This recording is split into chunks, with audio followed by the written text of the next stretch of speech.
Shalom. Selamat pagi jemaat yang dikasihi Tuhan. Sungguh bersyukur pagi hari ini anugerah Tuhan kembali datang kepada kita semua sehingga kita dimungkinkan untuk beribadah pada pagi hari ini.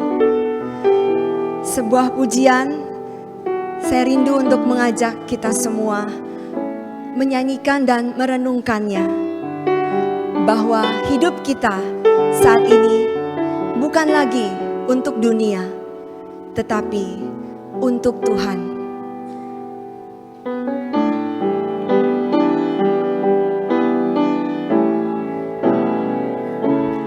Yesus, Kau kebenaran yang menyelamatkanku. Kau memberikanku hidup dan pengharapan.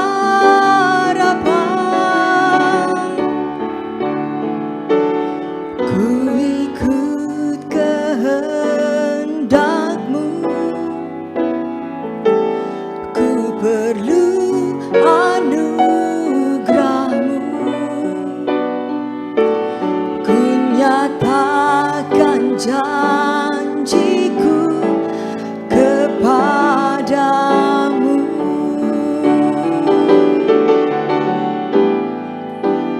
Kalau ku hidup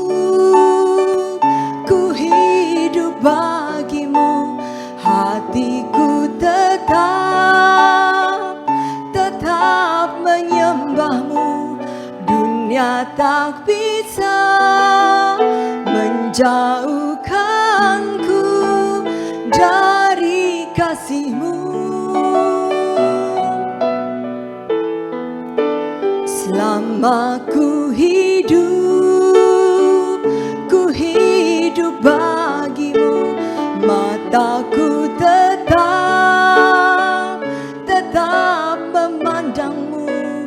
Dunia tak bisa menjauhkanku dari kasih-Mu. Galatia 2 ayat 20 berkata, namun aku hidup, tetapi bukan aku sendiri yang hidup, melainkan Kristus yang hidup di dalam aku. Dan hidupku yang kuhidupi sekarang di dalam daging adalah hidup oleh iman dalam Anak Allah yang telah mengasihi aku dan menyerahkan dirinya untuk aku. Kiranya ini menjadi sebuah semangat bagi kita untuk hidup bagi Tuhan, hidup memuliakan Tuhan.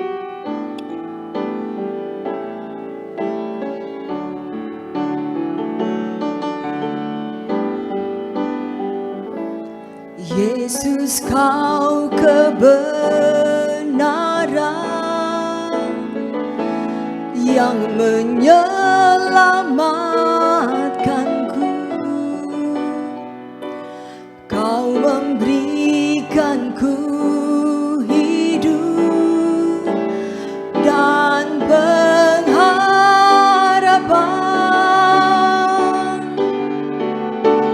Ku ikut kehendak-Mu, ku perlu anugerah-Mu. Ku nyatakan janjiku kepadamu.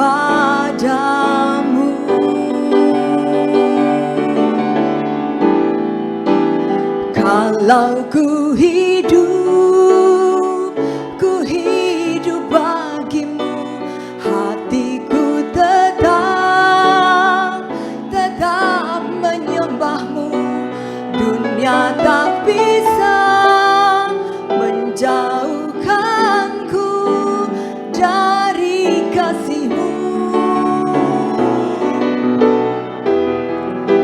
Selama ku hidup bagimu, mata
menjauhkanku dari kasih-Mu.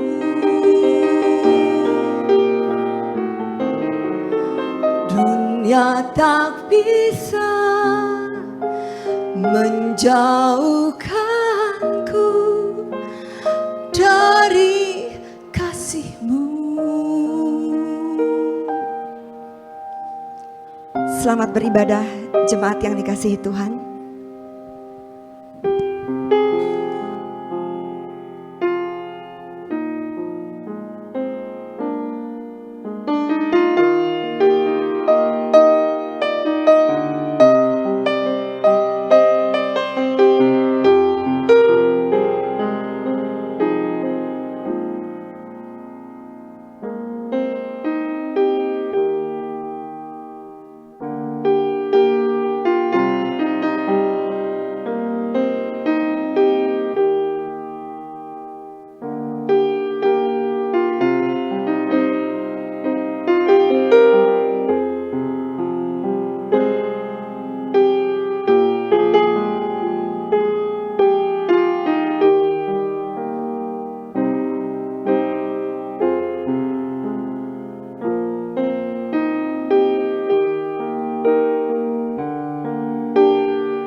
Shalom jemaat yang dikasihi Tuhan, baik jemaat yang ada di dalam ruangan ini maupun yang mengikuti secara live streaming. Selamat datang di rumah Tuhan, kita akan masuk di dalam ibadah kita pagi hari ini. Jemaat dipersilakan untuk bangkit berdiri, kita akan siapkan hati kita dengan panggilan ibadah yang diambil dari Mazmur pasal yang ke-66 ayat 2, 3b, dan 4. Demikian bunyi firman Tuhan, mazmurkanlah kemuliaan namanya, muliakanlah dia dengan puji-pujian. Katakanlah kepada Allah, betapa dahsyatnya segala pekerjaanmu. Seluruh bumi sujud menyembah kepadamu, bermazmur bagimu, memasyurkan namamu, mulia.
Sang Raja.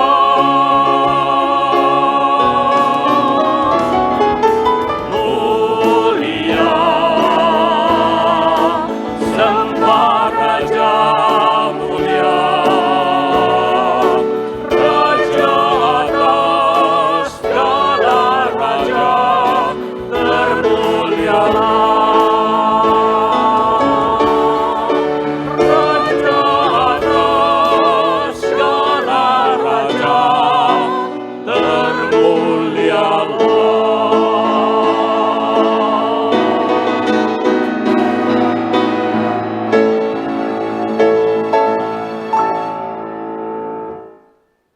Bapa yang di surga, termulialah namamu. Raja di atas segala raja, penguasa langit dan bumi. Tiada kata yang dapat memuji namamu, tiada kata yang dapat menggambarkan betapa besar kuasa kasih yang telah Engkau berikan kepada kami. Terpujilah Engkau yang telah menjadi Bapa kami, orang-orang yang berdosa. Terpujilah Engkau yang telah rela datang ke dunia untuk menyelamatkan kami semua, meskipun kami adalah orang-orang yang tidak layak. Kami sungguh bersyukur Tuhan telah datang ke dunia menyelamatkan kami. Dan kami sungguh bersyukur juga Tuhan boleh memberikan kesempatan kepada kami untuk datang pagi hari ini ke hadapan-Mu. Sucikan, ampuni segala dosa kesalahan kami, agar kami boleh layak mengikuti ibadah ini dari awal sampai dengan akhir. Terima kasih ya Tuhan, di dalam nama Tuhan Yesus kami naikkan doa ini. Amin. Jemaat dipersilakan duduk kembali. Kita adalah milik Tuhan saat kita menerima Tuhan sebagai juru selamat kita. Aku milik-Mu, oh Tuhan.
Adalah lagu yang akan dimainkan oleh angklung dari Komisi Wanita. Kami persilakan.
Suatu pujian yang indah, terima kasih kepada angklung dari Komisi Wanita.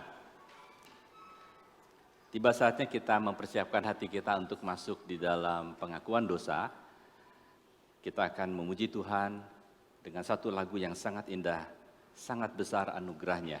Ayat pertama kita akan nyanyikan 2 kali, yang pertama dinyanyikan oleh singer saja, sambil kita meresapi kata-katanya, dan kali kedua ayat yang pertama kita nyanyikan bersama-sama.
Tuhan di dalam kehidupan kita.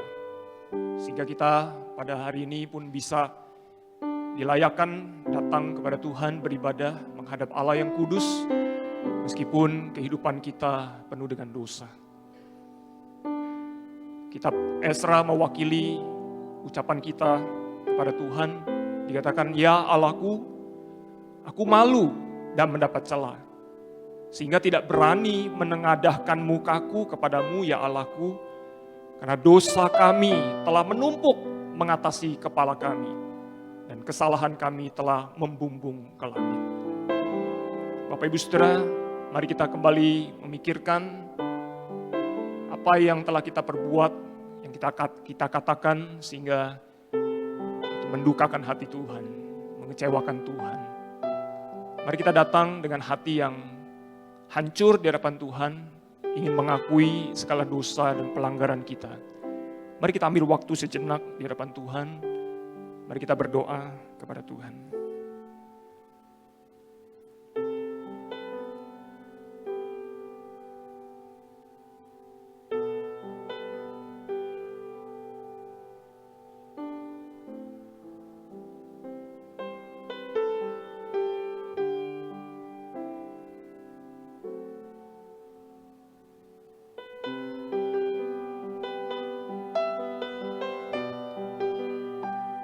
Tuhan, dengan kepala yang tertunduk, kami tidak berani melihat Tuhan yang kudus, yang mulia, yang agung, yang besar, yang berkuasa, yang perkasa, yang indah, yang terbaik, yang termulia, Raja segala raja, Tuan segala Tuan, penguasa langit dan bumi, pencipta alam semesta, penebus kami, Allah yang baik, Allah yang penuh kasih.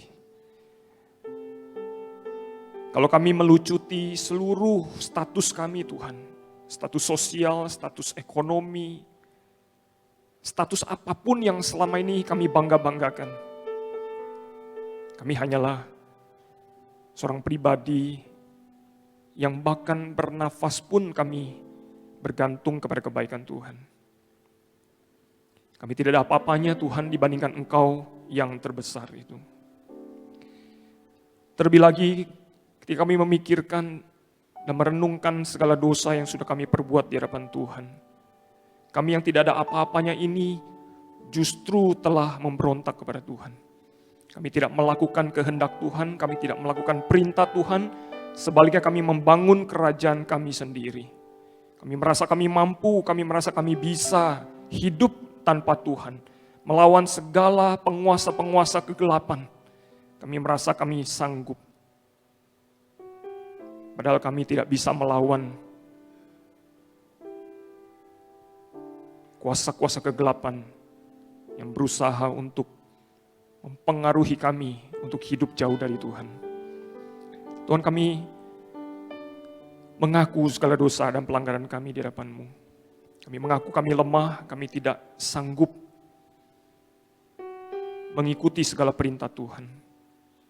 Tapi kami bersyukur Tuhan, pagi ini kami diingatkan kembali di dalam firman-Mu bahwa kasih-Mu itu kekal dalam hidup kami. Engkau telah memilih kami, Engkau telah menebus kami dengan darah-Mu yang mahal, dan Engkau menerima kami sebagai anak-anak-Mu. Biarlah ini menjadi satu jaminan keselamatan dalam hidup kami. Perkataan janji firman-Mu ini kami mau pegang seumur hidup Tuhan. Menjadi kekuatan dalam hidup kami. Kembali bangkit dan melangkah, taat kepada Tuhan, mengikut Tuhan sebagai murid-murid Tuhan yang setia. Kalau kami kembali jatuh, kami kembali gagal, kami tahu kemana kami harus pergi dan kembali kepada pangkuan Tuhan, hadirat Tuhan, dan kembali memohon segala pengampunan-Mu. Tuhan, kalau seluruh pengampunan ini telah kami terima berkali-kali, bukankah seharusnya kami menyadari betapa mahal semua pemberian ini? Ajari kami untuk kembali Tuhan, mau hidup dan menghargai semua anugerah-Mu ini. Terima kasih Tuhan, untuk segala pengampunan yang telah Kau berikan kepada kami, untuk kasih-Mu yang kekal itu yang telah kami terima.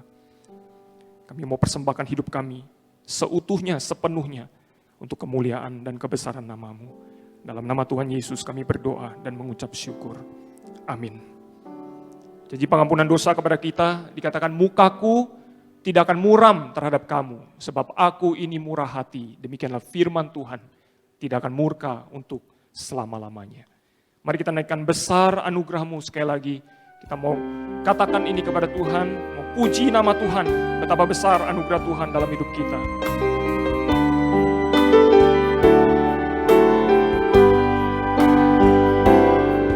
Ku ada sebagaimana ku ada, berdiri menghadap tatamu Bapa, semua karena anugerah-Mu yang telah selamatkanku. Ku hidup dalam segala kelimpahan, ku layak untuk melayani Tuhan, semua karena anugerah-Mu tercurah bagiku. Besar anugerah-Mu, berlimpah kasih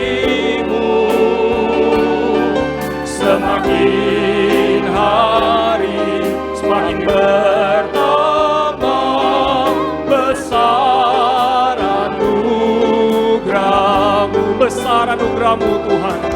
Besar anugerah-Mu, berlimpah kasih-Mu, semakin hari semakin bertambah. Besar anugerah-Mu, semakin hari semakin bertambah. Besar anugerah-Mu.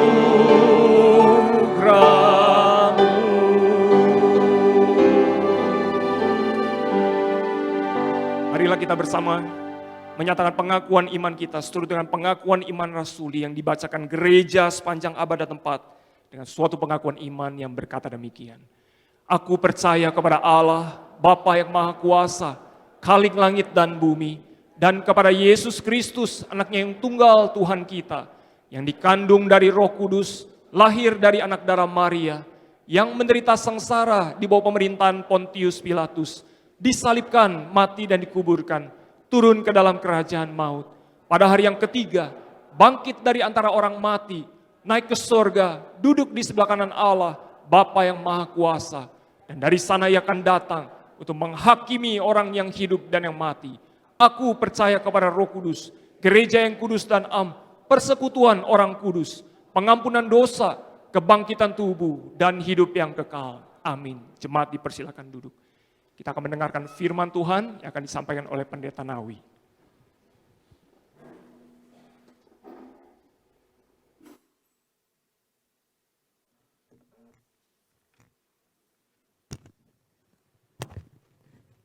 Selamat pagi dan shalom jemaat terkasih dalam Tuhan. Kita akan merenungkan firman Tuhan, kita akan berdoa bersama-sama.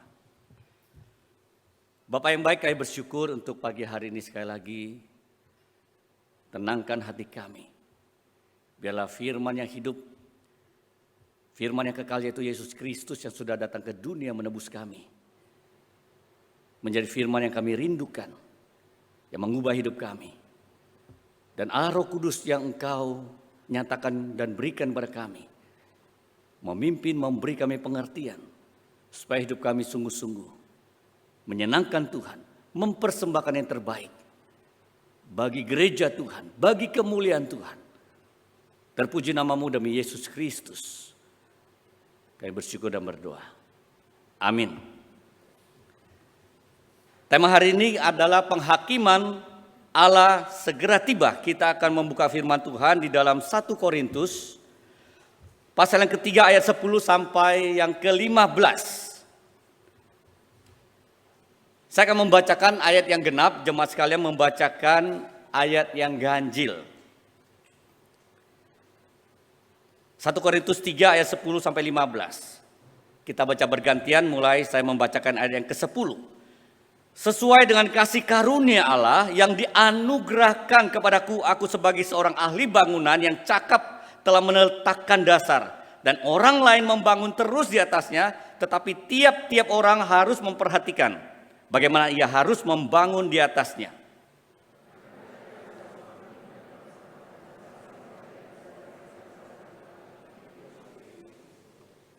Entahlah orang membangun di atas dasar ini dengan emas, perak, batu permata, kayu, rumput kering, atau jerami.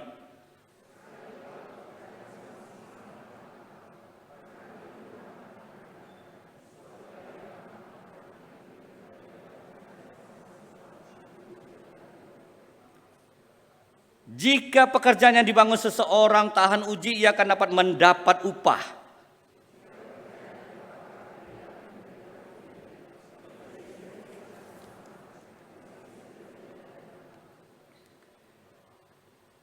Jemaat kasih dalam Tuhan,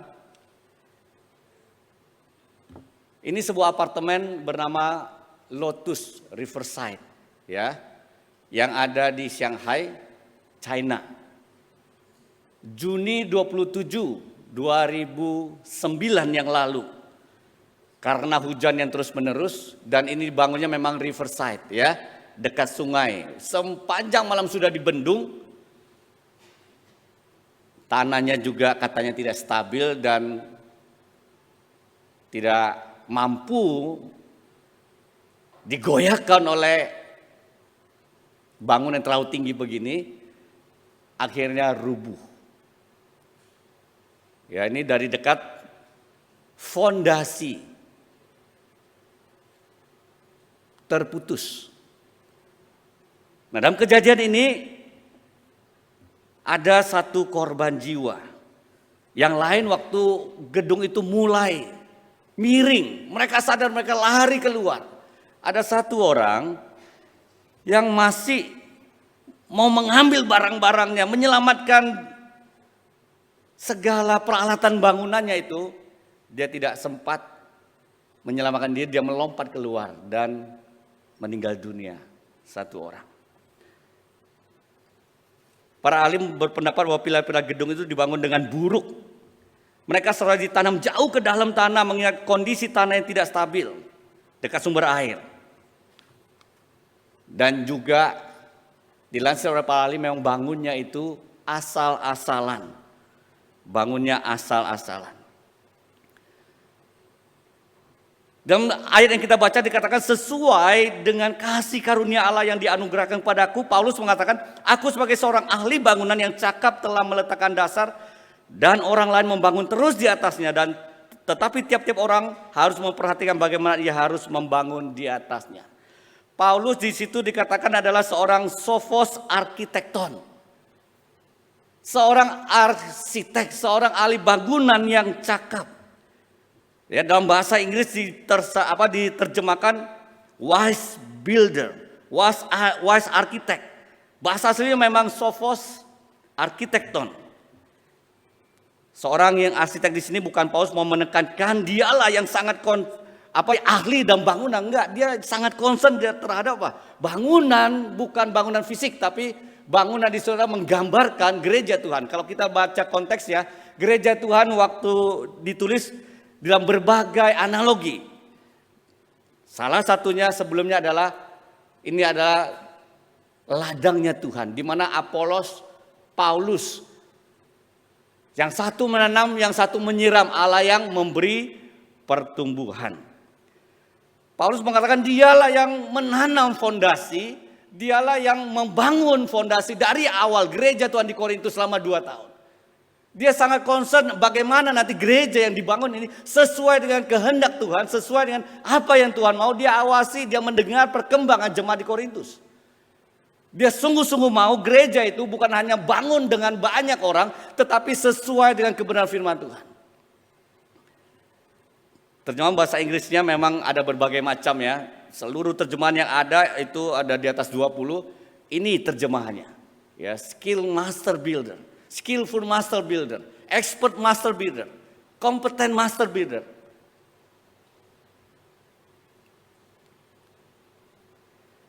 Tetapi gambaran ini kita harus tahu. Ya, Paulus di sini mengatakan bahwa dia dengan kasih karunia yang dianugerahkan kepadaku. Paulus tidak mengatakan bahwa dia sophos arkitekton. Dia adalah seorang yang hebat di dalam berbagai hal. Dia yang paling hebat, bukan. Dia mau mengatakan, aku sungguh-sungguh memperhatikan karena anugerah Tuhan. Saat itu dunia Greka mengejar kehebatan manusia, kepintaran manusia. Seperti sekarang ini banyak yang menjadi influencer ya. Banyak yang menjadi orang yang bisa mempengaruhi orang dengan kata-kata, dengan berbagai sandiwara, dengan berbagai lelucon, dengan stand up comedy dan sebagainya. Sophos atau seorang yang bijaksana, itu waktu itu disebut seorang sofis.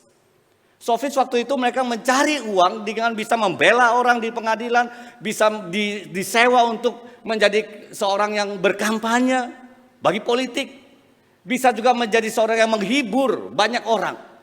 Waktu itu namanya bijaksana dari seseorang itu mereka pakai untuk mencari uang. Makanya filosofer yang sungguh-sungguh filosofer bukan seorang sofis. Sofis hanya memakai segala kebijaksanaannya untuk mencari uang. Banyak filosofer yang kita katakan filosofer yang hebat, yang besar. Mereka demi filosofinya atau pandangan hidupnya atau dasar-dasar kehidupan. Mereka mati demi membela pemikirannya.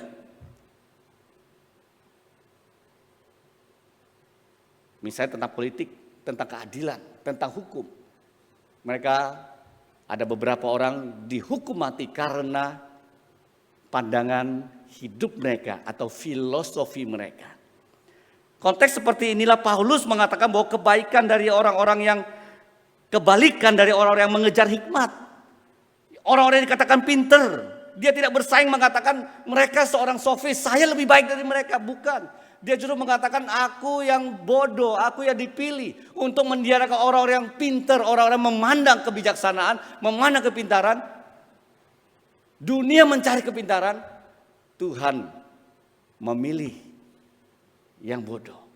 Yang dunia anggap itu pada saat itu ada orang yang bodoh, tidak mengerti akan pengertian dan hikmat dunia. Dia tidak mengatakan dia lebih baik, dan sebaliknya dikatakan tetapi apa yang berhikmat dan apa yang lemah bagi dunia dipilih Allah untuk memalukan apa yang kuat. Supaya jangan ada seorang pun memegahkan diri di hadapan Allah.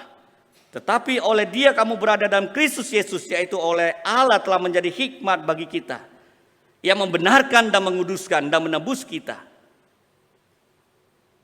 Paulus mengarahkan jemaat kepada Kristus. Hikmat dunia yang mereka dengar, yang mereka cari, para sofis, orang-orang pintar, Paulus mengatakan, aku yang bodoh dipilih untuk meniadakan mereka, bukan dengan pintar dia bicara, bukan dengan kehebatan otak dia. Paulus seorang sangat hebat. Dia mempunyai guru besar Gamaliel, dia seorang salah satu DPR-nya Mahkamah Agama pada waktu itu di Sanhedrin.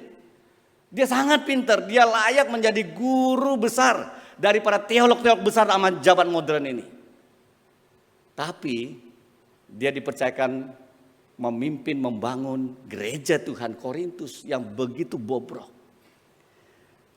Paulus mengatakan sebagai ahli bangunan di sini metafora.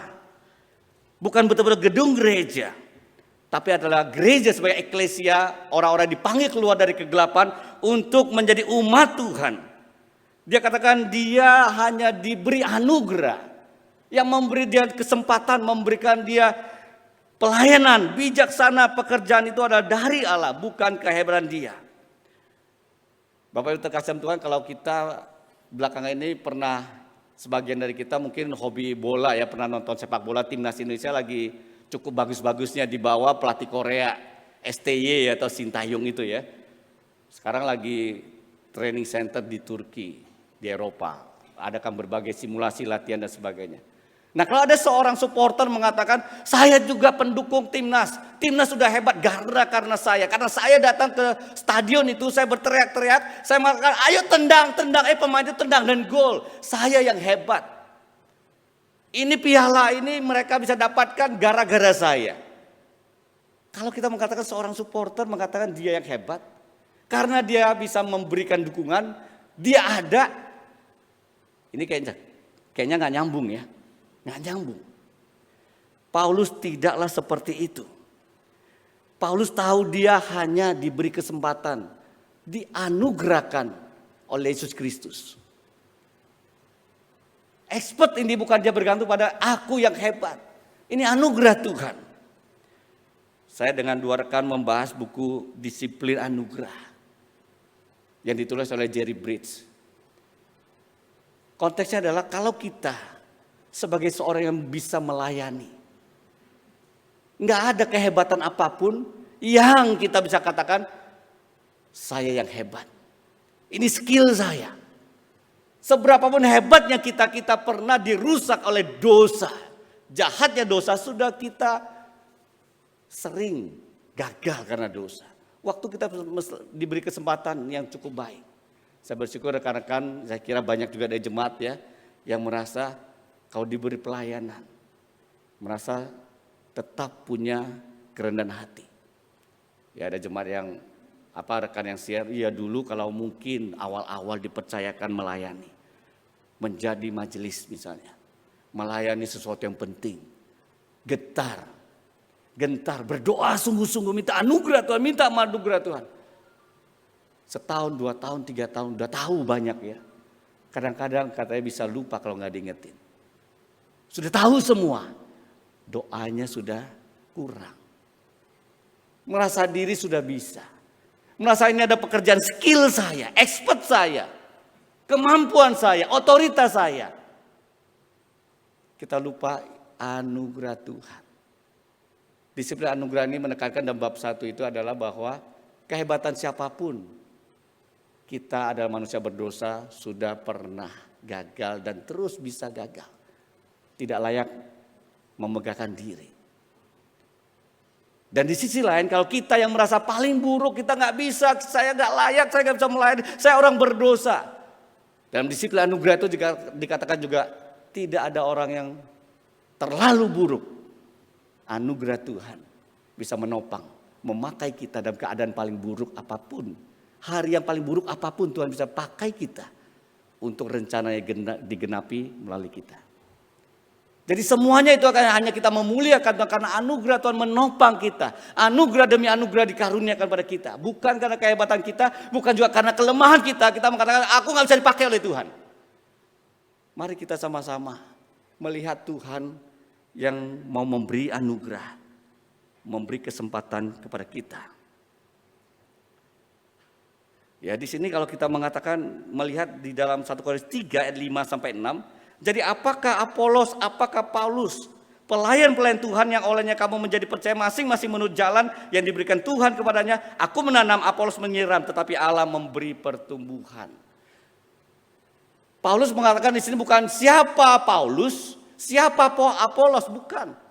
Dan dikatakan apa? What then is Apollos? And what is Paul?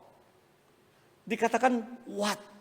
Apa sih? Seakan-akan personalitinya mereka abaikan oleh dia.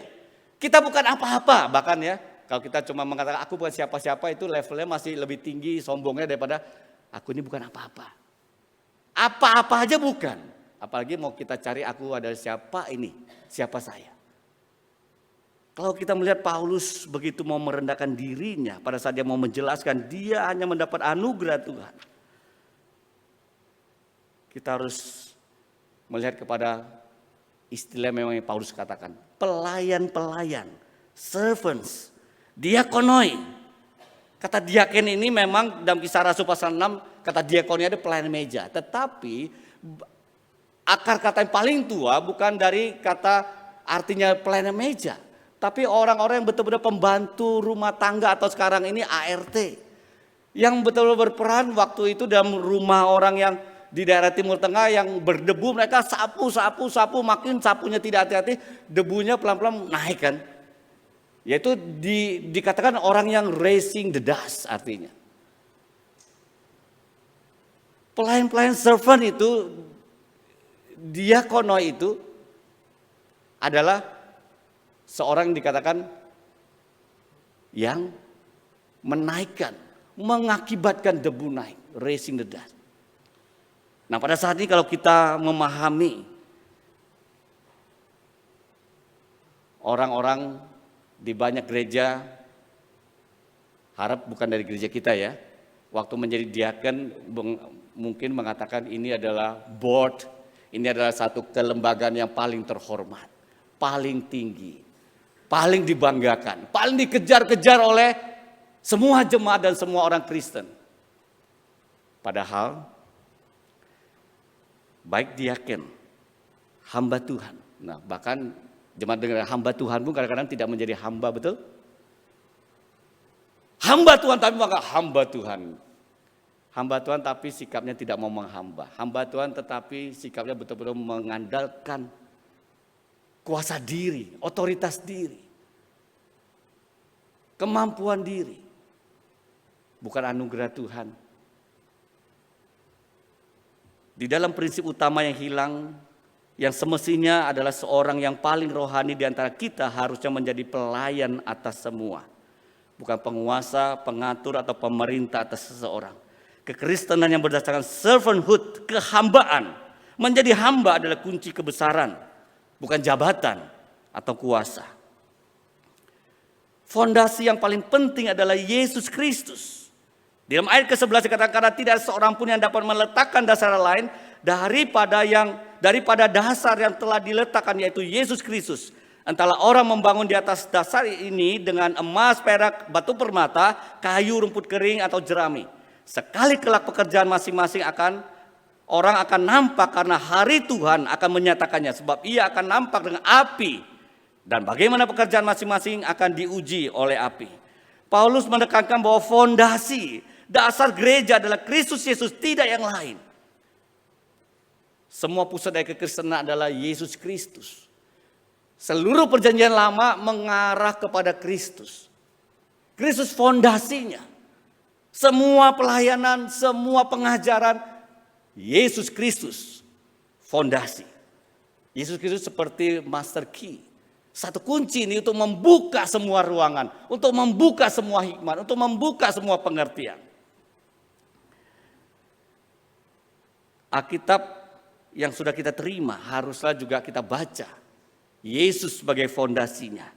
Jika orang mengenal Yesus dengan salah, dari yang dinyatakan Alkitab dengan benar kita pahami dengan utuh, yang tidak mengakui Yesus Mesias yang datang sebagai juru selamat, yang tidak percaya Yesus adalah benar-benar Allah ya, dan benar-benar manusia yang pernah lahir di Bethlehem, melayani, mati, bangkit, yang tidak percaya Yesus adalah Tuhan yang berkuasa dan Tuhan yang dapat mengampuni dosa. Jika ada orang tidak percaya Yesus jalan satu-satunya menuju ke surga, ada orang yang tidak percaya Yesus saat ini duduk di sebelah kanan Allah, yang akan datang kembali, dan tidak percaya Yesus adalah salah satu pribadi dari Allah Tritunggal.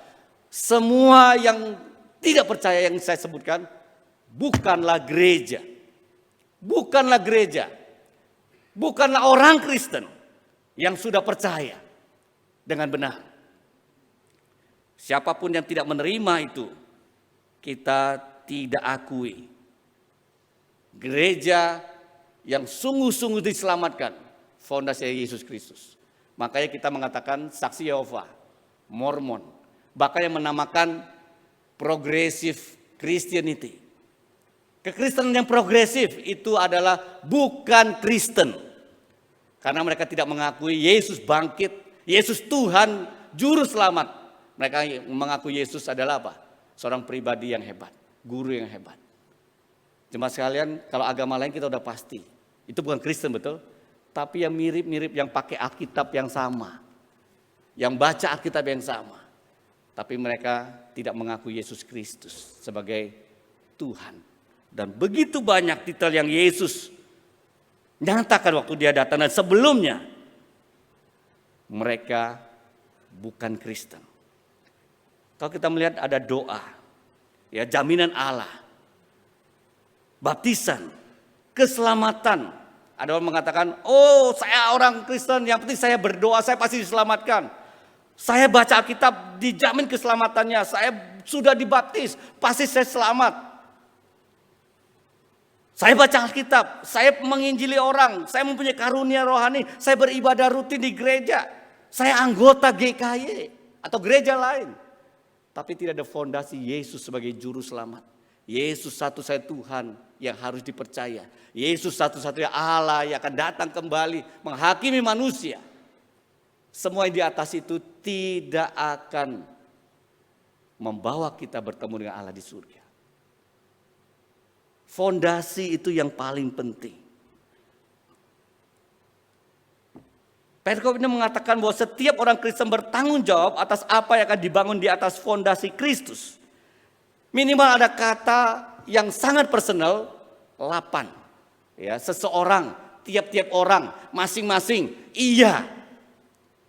8. Tapi kalau kita baca nanti ayat ke-16, di situ adalah bukan kepada pribadi, tetapi gereja, ada gambaran gereja.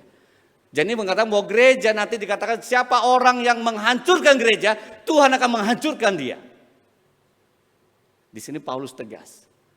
Kalau ada yang mau merusak bait Allah atau gereja, tempel atau kita semuanya ini, Tuhan akan menghancurkan dia dan menghukum dia. Tapi di sini adalah kalau penghakiman Tuhan itu adalah secara personal kepada kita.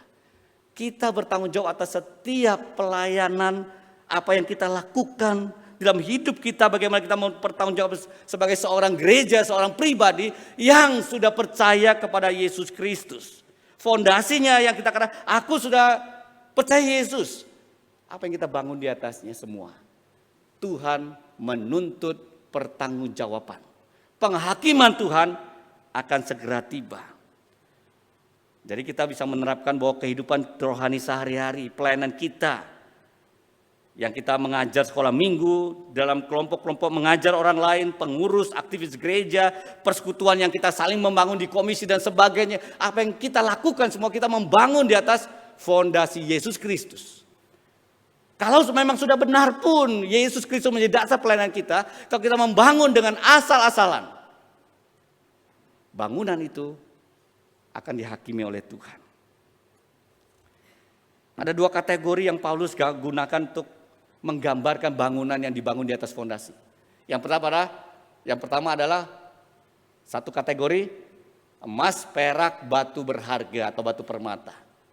Yang kedua adalah kayu, rumput kering, dan jerami. Hanya dua kategori ini. Dua kategori ini mau Paulus katakan bahwa ini memang sangat berharga dan tahan uji oleh api. Itu poinnya. Tahan uji. Waktu dihakimi dia betul-betul murni. Waktu diteropong dia betul-betul adalah orang-orang yang membangun dengan sungguh-sungguh hati, motivasi. Apa yang dilakukan adalah dari hati yang benar untuk memuliakan fondasi itu. Untuk meninggikan fondasi itu ke atas. Walaupun dia ke atas, bukan dia, tapi melihat kepada fondasinya. Kelompok yang kedua ini membangun dengan kayu, rumput kering, dan jerami. Ya, hidup seperti apa yang berdasarkan fondasi Yesus Kristus yang kita bangun dengan emas, perak, dan permata.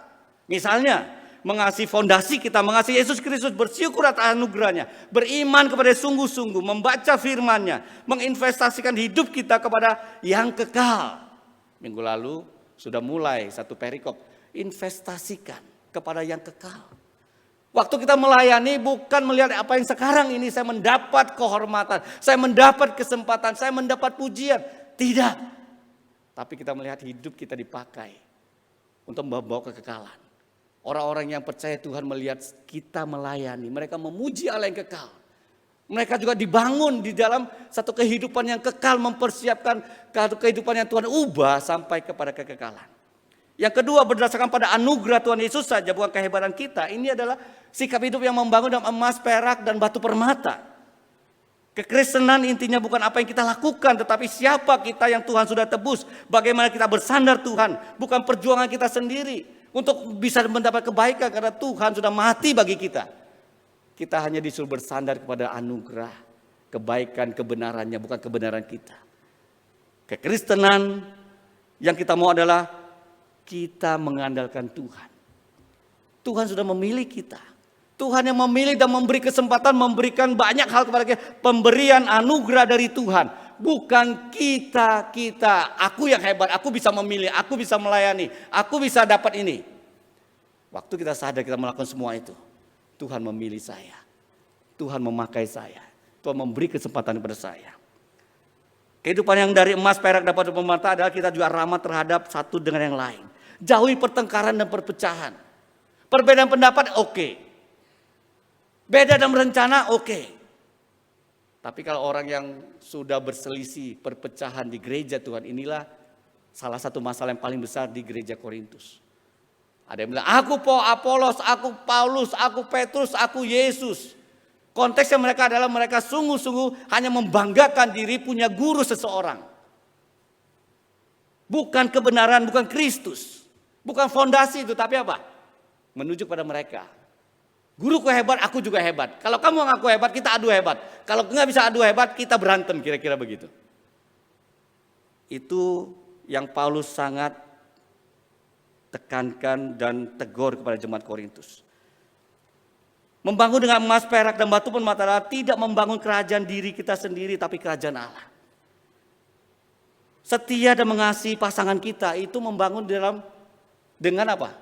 Emas, perak, dan batu permata. Bagaimana kita hidup mengasihi pasangan kita? Nggak gampang. Saya kira semua kita di sini yang sudah menikah, kita pernah mengatakan, kenapa saya begini ya? Kenapa saya kurang mengasihi? Kenapa saya terlalu egois? Pasti pernah kita merasa frustasi, betul? Kenapa ya? Karena salah satunya kita tidak sungguh-sungguh mengasihi fondasi kita Yesus Kristus yang sudah mati bagi kita. Kita diperintahkan mengasihi sungguh-sungguh kepada istri kalau suami, seperti Yesus mati bagi jemaat. Istri taat kepada suami. Di dalam kasih yang sudah diterima, taatlah kepada suami yang sudah mengasihi. Kebalikan ya, dia harus mengasihi malah menyakiti. Yang harus taat malah memberontak. Inilah kefrustasian kita. Kita kembali kepada firman Tuhan. Mengasihi dengan sabar kepada anak-anak kita membuat Kristus yang indah kepada kita. Semua adalah membangun dengan emas, perak, dan batu permata. Kalau kita lihat membangun dengan kayu, ya, rumput kering atau jerami itu masing-masing coba. Apa ya kira-kira ya yang saya lakukan ya? Bisa? Kalau yang nanti diuji itu betul nggak? Kita adalah emas, perak, dan batu permata. Kita betul-betul setia, kita baca, kita sungguh-sungguh mencintai firman Tuhan. Kita melayani sungguh-sungguh memuliakan Tuhan. Kita menginjili bukan untuk kita, tapi untuk orang yang memerlukan kasih Tuhan. Mereka perlu kasih Tuhan. Kita bertahan dalam ujian. Kita memuji Tuhan karena Tuhan yang mulia layak terima pujian. Kita memberi dengan sukacita. Kita melayani sesama kita dengan anugerah Tuhan, bukan kehebatan kita. Nah, tanda-tanya besar ini silakan jemaat masing-masing pasti ada. Coba kita isi.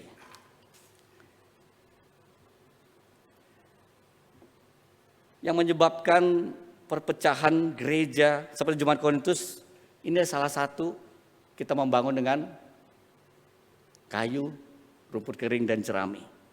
Ya.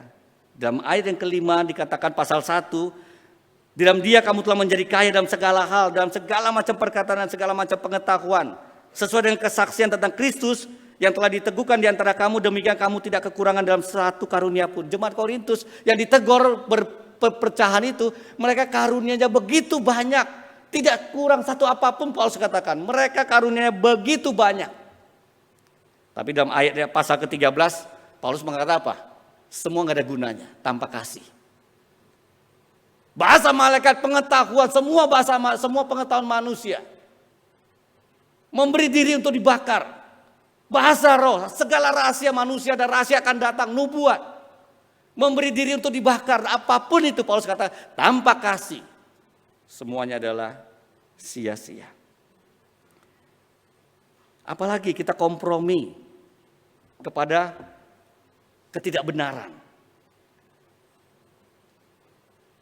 Di Korintus karakter jemaat seperti anak kecil Bapak Ibu sekalian. Seperti anak kecil, Paulus mengatakan di ayat yang pertama pasal 3 itu, aku tidak bisa bicara dengan kamu dengan bahasa manusia rohani, tapi duniawi. Aku nggak bisa memberikan makanan keras tapi susu. Di situ bukan soal pengajaran, tapi ditegur nggak bisa. Kalau dia ngomong yang jujur nggak bisa. Anak kecil kita tahu ya, kalau yang susah ditegur bagaimana sikapnya. Paulus mengatakan aku aja memberi susu. Nggak bisa tegur dengan jujur, nggak bisa tegur dengan baik. Dia begitu sabar sekali. Dosa-dosa mereka luar biasa, dosa-dosanya luar biasa. Makin ditegur, makin maunya sendiri. Makin ditegur, makin pecah. Makin ditegur, makin galak. Makin ditegur, makin berdosa. Itu yang Paulus lihat awal-awal jemaat Korintus, dan dia katakan aku tidak bisa memberi makanan keras. Orang yang meninggikan diri sendiri dan mau menjadi seseorang di gereja, dikenal sebagai orang yang hebat.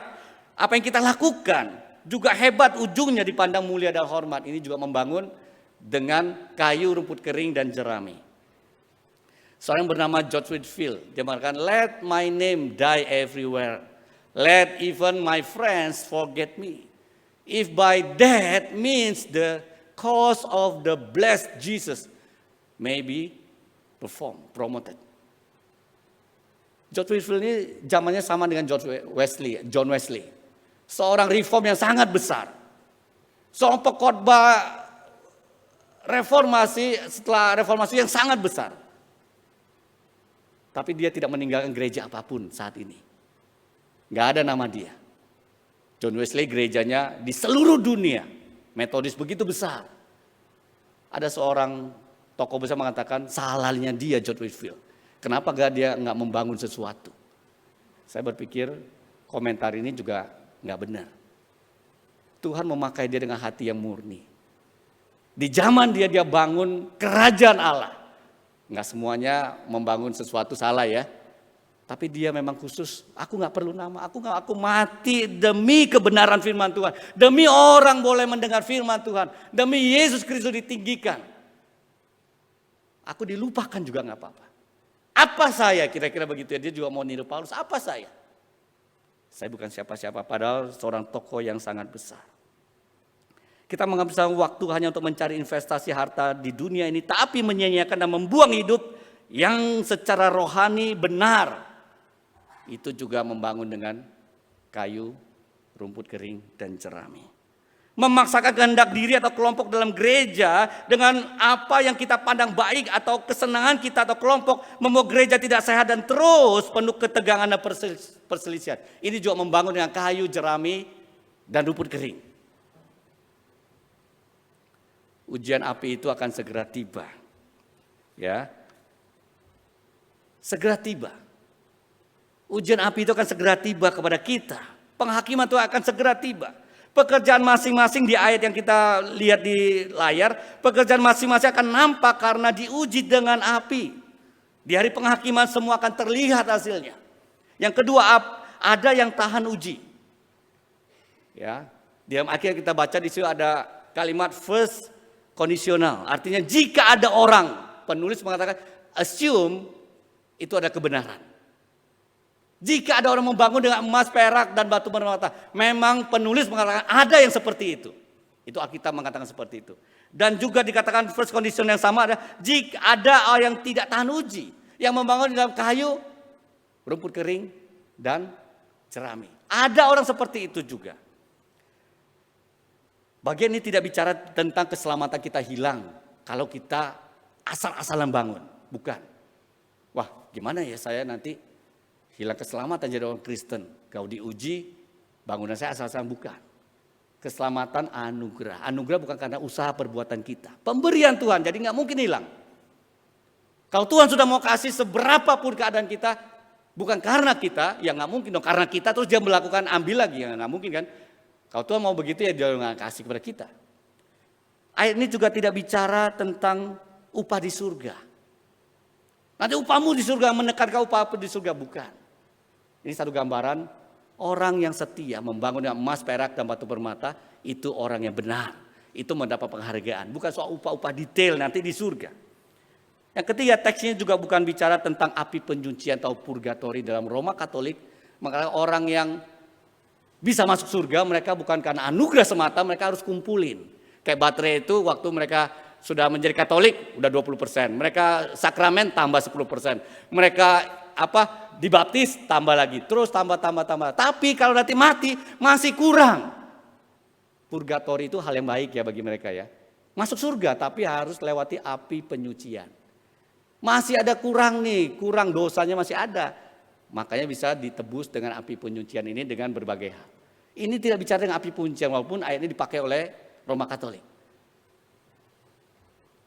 Teks ini tentang adalah sekalipun kita sudah mendapat jaminan keselamatan. Teks ini berbicara yang kita bahas hari ini. Sekalipun kita sudah menerima, mendapat jaminan keselamatan sudah diberi kepada kita.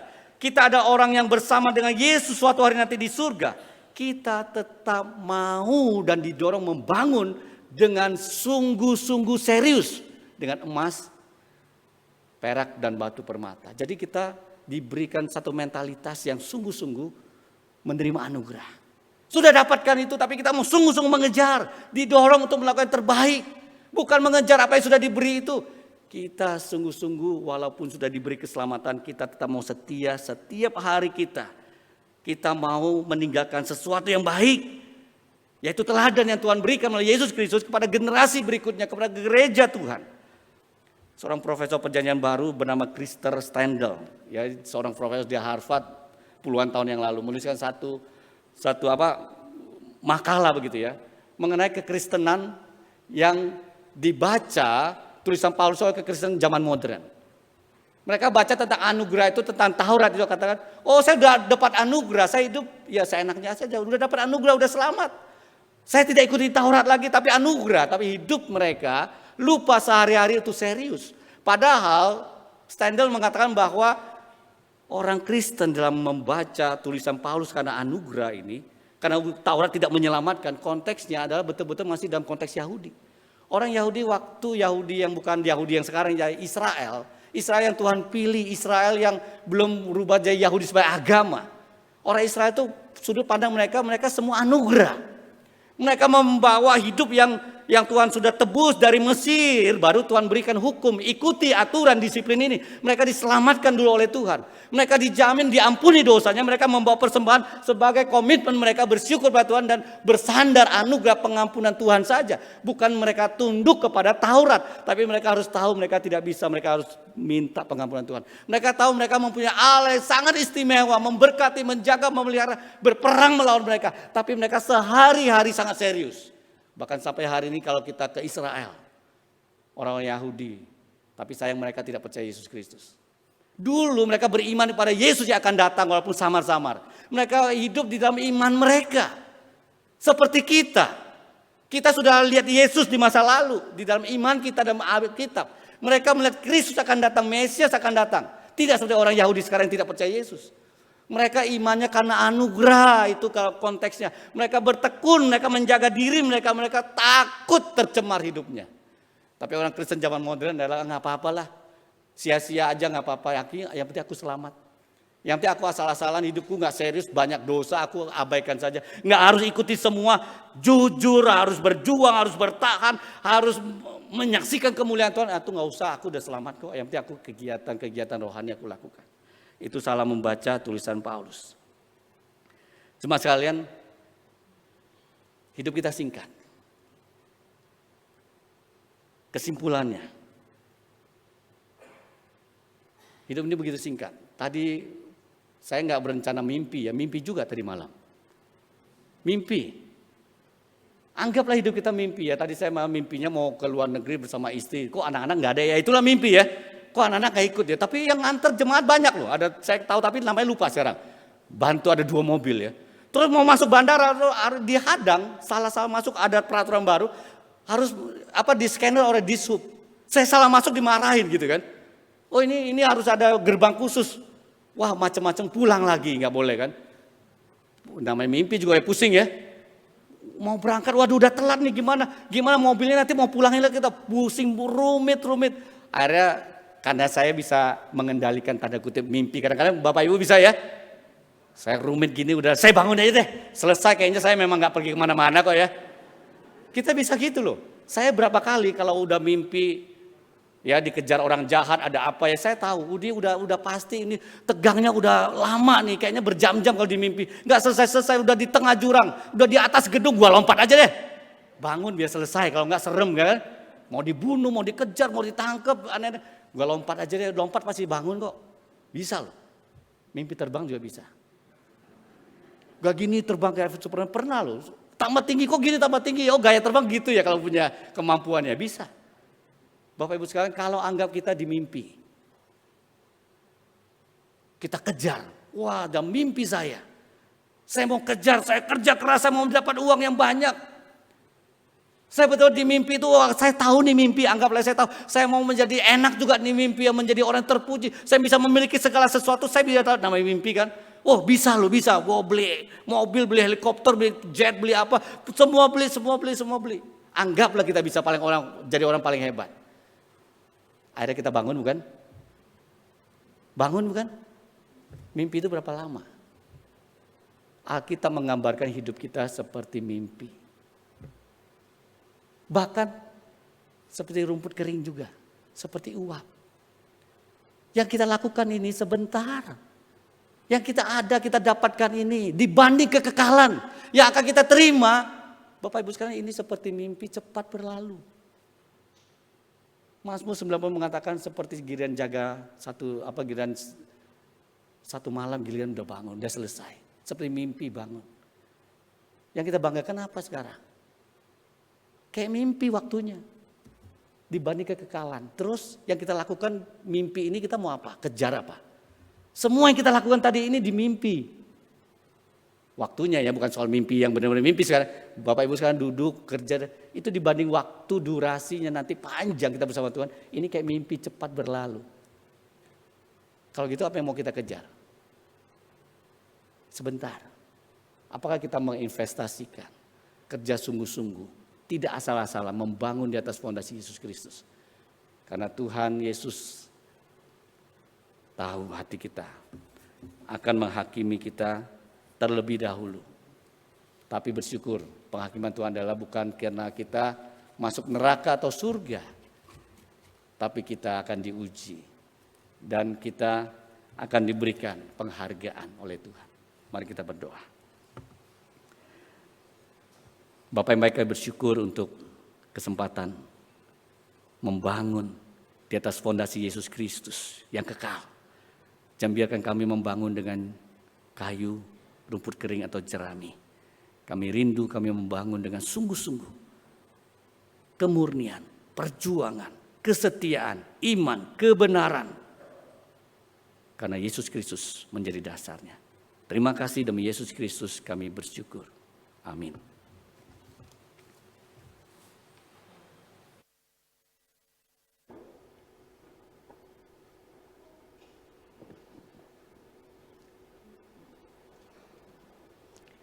Terima kasih kepada Pendeta Nawi yang telah menyampaikan firman Tuhan.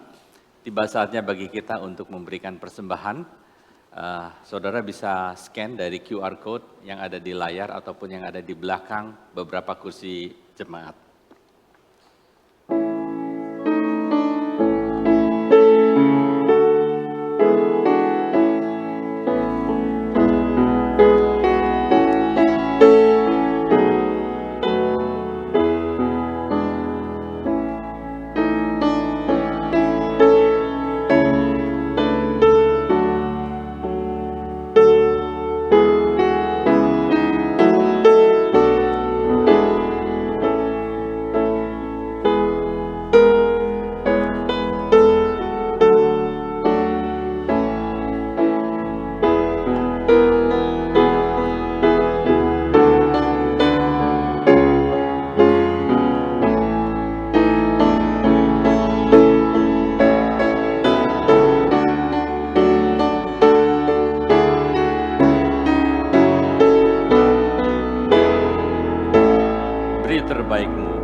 Semua terjadi berkat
yang surga, terima kasih atas pemberitaan firman-Mu yang mengingatkan kami untuk pentingnya fondasi iman yang kokoh.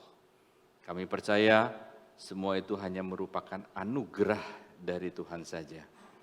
Terima kasih juga untuk kesempatan kami boleh memberikan persembahan. Kiranya Tuhan boleh memberkati persembahan ini untuk pekerjaan Tuhan di tempat ini. Berkati tangan-tangan yang akan menyalurkan penggunaan persembahan ini. Terima kasih ya Tuhan, kami naikkan doa yang jauh dari sempurna ini hanya di dalam nama Tuhan Yesus Juru Selamat kami yang hidup. Amin.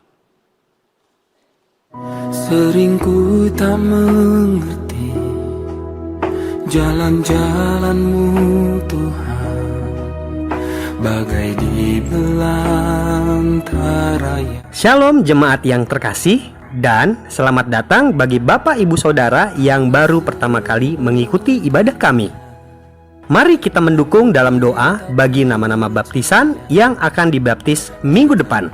Tuhan sungguh sempurna,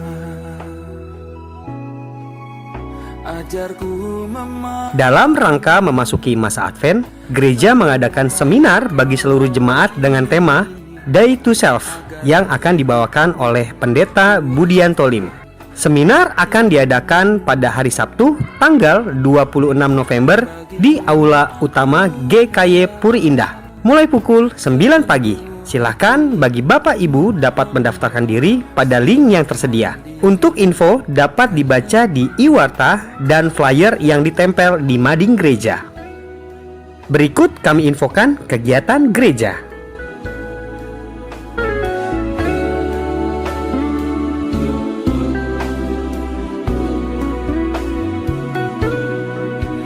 Sering ku tak mengerti jalan-jalan-Mu Tuhan, bagai di belantara yang kelam. Tanpa seri. Untuk info selengkapnya dapat dilihat di e-warta gereja yang dibagikan dan Instagram GKY Puri. Tuhan Yesus memberkati. Shalom saudara sekalian, Shalom. Saya menyapa saudara-saudari yang beribadah di rumah masing-masing juga. Saya undang kalau saudara sudah tidak berhalangan, minggu depan boleh kembali ke gereja, beribadah bersama secara onsite. Kita mengucapkan syukur dan terima kasih kepada Tuhan dan juga terima kasih kepada rekan-rekan yang melayani kita pada hari ini. Ada Angklung dan juga Pak Nawi, Pak Brian dan rekan-rekan sekalian yang melayani bersama dengan kita. Kami ingin menyambut kalau di antara saudara ada yang pertama kali beribadah di tempat ini, di sebelah kanan saya, apakah ada? Boleh berdiri atau ya berdiri di tempat Bapak Ibu? Ya tidak ada. Ya. Sebelah kiri saya boleh berdiri di tempat, ya kita ingin berkenalan saja. Ya. Balkon sebelah kiri saya boleh berdiri. Ya, tidak ada juga. Sebelah kanan.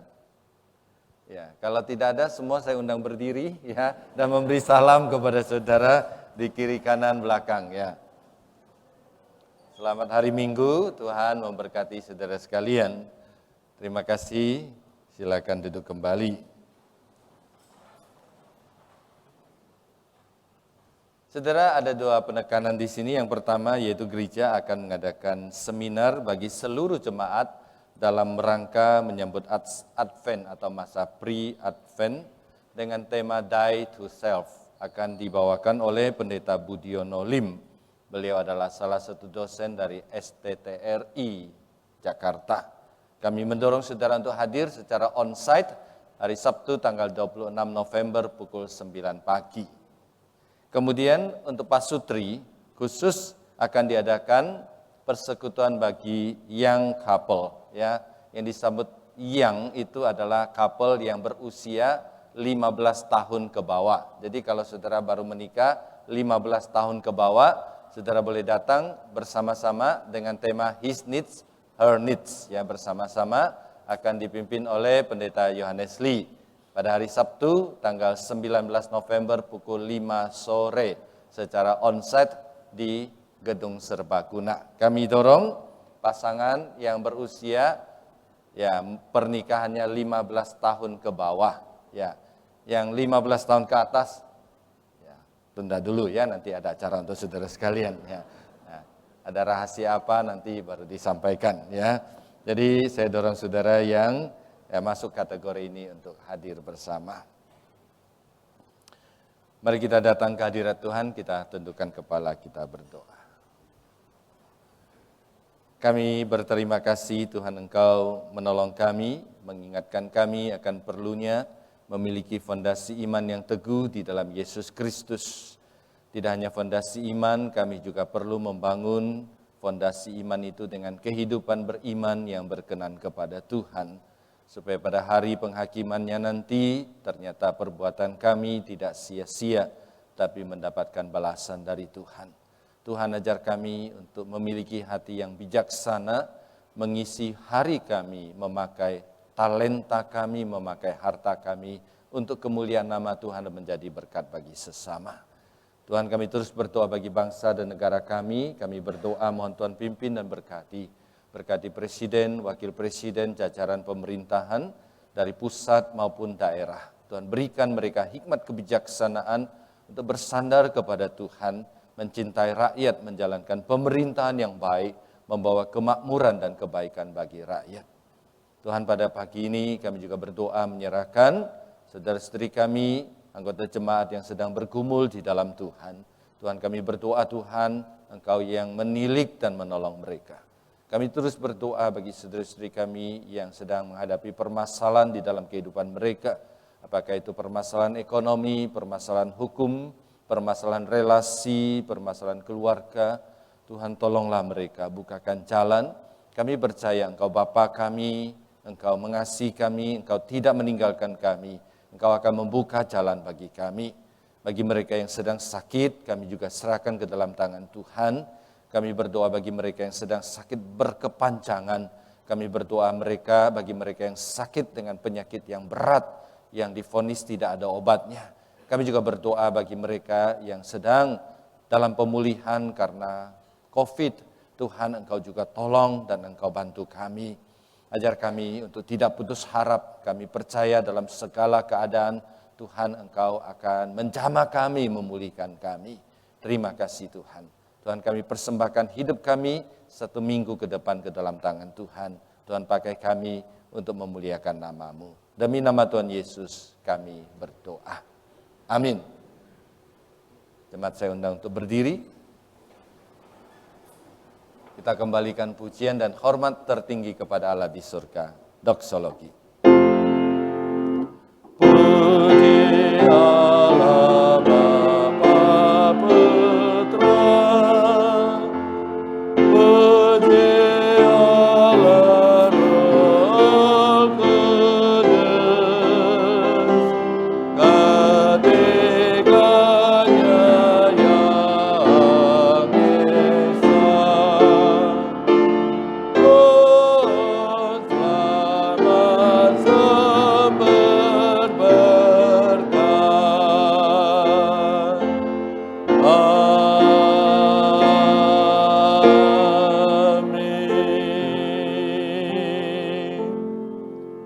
Saudara sekalian, datanglah ke hadirat Tuhan, bukalah hatimu, terimalah berkat dari Tuhan. 弟兄姐妹们，来到上帝的面前，我们打开我们的心，领受从上帝而来的祝福。但愿我主耶稣基督的恩惠、上帝的慈爱、圣灵的帮助，常与弟兄姐妹们同在，从今时直到永永远远。Kasih karunia dari Tuhan kita Yesus Kristus, cinta kasih dari Allah Bapa, persekutuan dan pertolongan dari Allah Roh Kudus, menyertai saudara sekalian dari saat ini sampai selama-lamanya. Amin.